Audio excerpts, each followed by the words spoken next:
Hey guys, what's up and welcome to a new Tesla update video. So as usual, let's just get right into it. Let's take a look at what happened in the markets today, what we can expect going into the final day of the week and potentially next week. If you guys enjoyed the video, by the way, if you find them useful, informative, helpful, whatever, don't forget to hit that like button, ladies and gentlemen. It does help quite a bit. But let's just get right into it. So Tesla ending the day up actually just barely 1.1% at $1,057.26. So a pretty choppy day.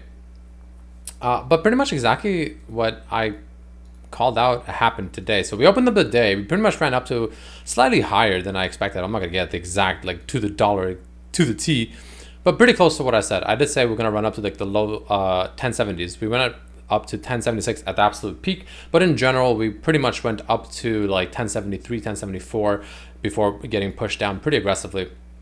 With the market, of course, it wasn't just Tesla. The market kind of ran that way. But nonetheless, that is essentially what I predicted yesterday. I did say how, we might get a short-lived bounce, probably to like, I said at the very best it would be the gap fill, which was, of course, at somewhere up here, like 1090 or something like that. I did say that was the best case scenario, but I said the more realistic scenario from what I see happening is a short-lived bounce to about low 1070s. It's essentially what we got exactly. So that's to the T on what happened. Now, after we fell all the way down to 1021. Now, one thing that's weird to me that I don't understand is because so usually I like to watch other videos of people talking about Tesla stock, technical analysis. I like to see what other people are saying. I like to see if I may be missing something, right? Things like that. And a few people, even like people that I consider to be pretty good at TA, they all get the same weird mistake that I just don't understand how and why. They kept saying, this was even before today, even just off this move alone yesterday, they kept saying that this gap is filled. Like, I'm not really sure why. Like, a truly filled gap is touching the closing point here, which is, again, and if you want to be very, very specific about it, is $1,010.64. Like, until Tesla touches at least that, or like maybe a few cents, at most a dollar off, like the gap is not filled. Like just because Tesla yesterday, for instance, went to 1027, that's up here. That's not a filled gap. Like the gap isn't filled until it literally fills it. Like, and I don't know. I've seen a lot of people have this take, and it's just very confusing to me. Like I don't really understand why. That doesn't make sense to me. So we'll see. Now, what's going to happen? Like, what are we expecting to see coming in? Tomorrow, for instance. Now, tomorrow I expect to be a fairly flat day, slightly red.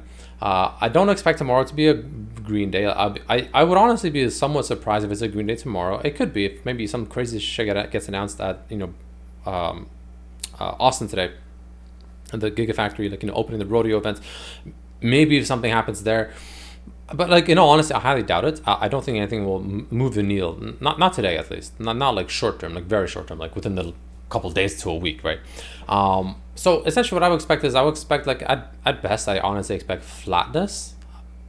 I really would be surprised if we go higher than 1065 tomorrow or 1066, something like that. Like I really don't think we'll go higher than that, but I don't really think we'll go necessarily lower than like 1020. I think tomorrow might be somewhat of a flat day, not a whole lot, and then potentially a sell-off until the end at the end of the day, and potentially a red day Monday. That's what I'm expecting.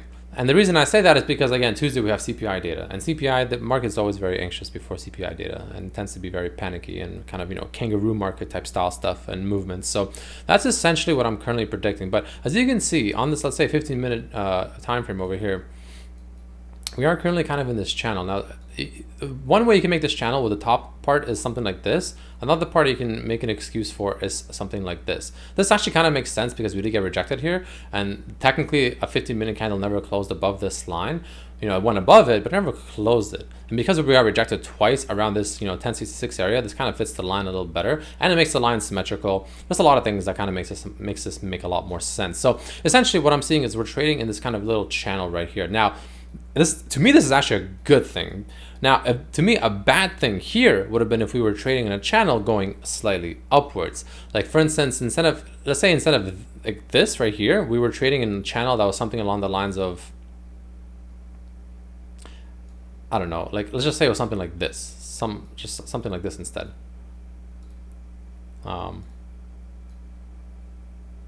Just a rough example. Let's say it was something like this. These two lines are just true. Let's say we dropped and then we started trading like this. That to me would have been a bad sign. And the reason is because that is just the most obvious bear flag I've ever seen in my entire life.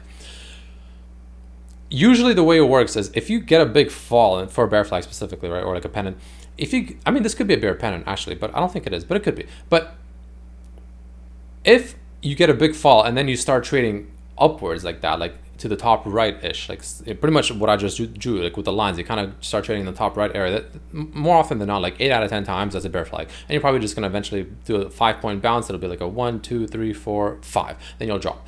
And then you'll drop about the same amount that this drop was, back to the downside from the breakdown. Right? That's essentially what the bear flag usually would be. And it's like a very obvious one too. It's like one of the most common patterns, including, you know, bull flags, pennants. So that's one thing that I see there. And the fact that it's not doing that, in my opinion, is a good thing. And the fact that we're trading downwards like this is also, in my opinion, not necessarily a bad thing. Now, before we continue on with this, I also want to show you guys on the 5-minute, all right, let's do the 3-minute intraday. You can see we started, you know, what time is it? Like around 1 o'clock Eastern. We bounced off the 1020, 1020, what was that? Is that 4? Is that a 1? 1021 all the way down here. Couldn't see that was a 1 or a 4. I actually bought shares here and then I sold up here. A quick little day trade. It wasn't too crazy, just a couple $100 of profit, nothing super insane, but nonetheless, you know, quick day trade. But nonetheless, as we started trading in this channel, you can see right at the end of the market close, we did break under the channel, which isn't a good sign. Similar to, remember when I talked about it, I think it was yesterday or Friday, no, it wasn't yesterday. It was either yesterday or the day before, Tuesday or Wednesday. How we closed the market, and I showed you guys how like the market closed, but then like the last like, you know, 10 minutes of the market, like the candle was like a big red candle and it was kind of breaking down under, and then naturally, you know, what followed through was red. Similar concept here, which is why I've said at best case scenario, like I really don't see us going over 1066 roughly, and I expect like a flat to a down day, something like that. It could be a completely down day, but I don't think it'll be better than like a flat-ish day, like maybe very slightly green. I don't expect it to be like a great green day, like a 2%, 3%, 4% day. I would be shocked if it's more than like 1%. Like here, check it out. So essentially, yeah, like I would be shocked if it's more than like 1.5%, like in all honesty, like, or even a percent tomorrow.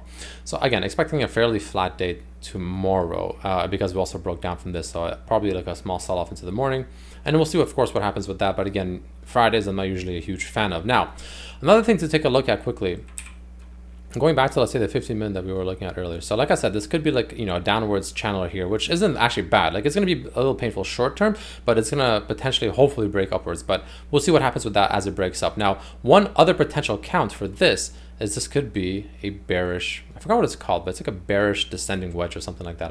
I also forget what it's called, but it would be something like this. The 15 minutes not really doing it justice in all honesty, but it would be something similar to like this count right here. Excuse me. But it would be something like this, where you're kind of, you know, the selling pressure is happening all around the rough same area, which in this case it's happening around the mid 1020s roughly, right, give or take. But the point is that, or sorry, the buying is happening around the mid 20s ish, but the selling is happening at a lower increment each time. As you can see, it's lower, lower, lower, and it keeps happening lower and lower and lower and lower. That's a bearish pattern, so we'll see what happens with that. That could be a problem. So you can see like the candle wicks here on the 30-minute are like pretty seller heavy. So we'll see what happens with that. But that's essentially what I'm seeing for tomorrow, guys. So let me know what you think down below. Of course, on the daily, you know, looking, the daily candle isn't looking too bad. It's looking like it kind of wants to look for a reversal, but on the intraday, like in the way the way we're sitting right now, it doesn't really make it seem like that's gonna be the case, in all honesty. So this candle doesn't really say that much, in my opinion. I would say it's slightly more bullish than bearish, but hardly. But that's essentially what I'm seeing, guys. So let me know what you think down below. The Bollinger Bands, as you can see, still extremely spread apart. It usually retraces to the mean, which is this gray line on the Bollinger Bands. Like it's pretty common for it to eventually retrace and kind of hover around the mean, which is of course, you know, somewhere around here. Which is why, again, I still wouldn't be surprised if we revisit. By the time it gets here, the Bollinger Band will go up, as you can see, it's going up and up and up. So like I wouldn't be surprised if at some point, maybe tomorrow, but probably early next week, we see Tesla essentially at 1,000, low thousands. Wouldn't shock me at all.